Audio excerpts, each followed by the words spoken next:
মই বহুত দিনৰ পৰা কৈ আহিছো যে আমাৰ বনগাঁও সমষ্টিত ৰাইজ বা আমাৰ বিপিএফ সাপোৰ্টাৰ 2005 পৰাই বিপিএফ দলক মৰম কৰি বা আমাৰ হাগ্ৰামা ছাৰক মৰম কৰি সদায় সাপোৰ্ট দি আহিছে তো আজি সেই সাপোৰ্টটো আজি হেতু একেই সাপোৰ্টটো মই পাইছো পাব্লিকৰ ৰাইজৰ সাপোৰ্টটো মই ভাল এই বছৰতে ভালে পালো আৰু মানে চাওক এতিয়াতো আমাৰ যিমানে কক আমাৰ হাগ্ৰামা ছাৰৰ ওপৰত সব ক্ৰেডিটটো যায় কাৰণ আমিতো সব ওয়াৰ্কাৰ এজ এ ওয়াৰ্কাৰ আমি কাম কৰি আছো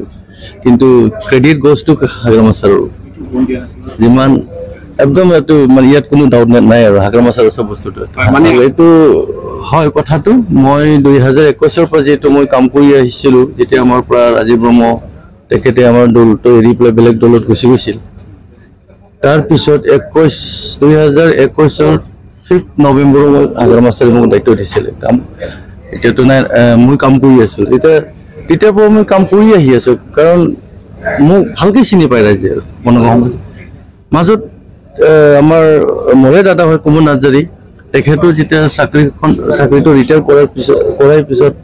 তেখেতো টিকিটৰ অংশীদাৰ হৈ গৈছে মানে এপ্লিকেশ্যন দিয়া হৈছে কিন্তু টিকিটটো এজনে পাব তো সেই প্ৰতি মই পালো টিকিটটো পাৰ্টিৰ তৰফৰ পৰা মই পালো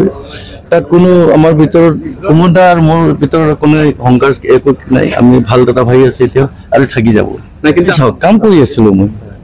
মনে মনে কুমুদ নাৰ্জাৰী দাদা কাম কৰি আছিল ময়ো কাম কৰি আছিলো কামত আমি পিছ থাকা নাই আমি কাম কৰি আছিলো কামত আমি দুজনে ঘৰই আছিল যিয়ে নহওক কিয় তো আপুনি আজি মানে যি হওক বিজয় হল কি ক'ব মই ফাৰ্স্ট অফ অল মই আমাৰ বনগাঁৱৰ পাব্লিকক মই থেংকছ দিব লাগিব তেখেতসকলৰ কাৰণে মই আজি হেতু কিবাটো প্ৰাজিটো হলো বা জিতি গলো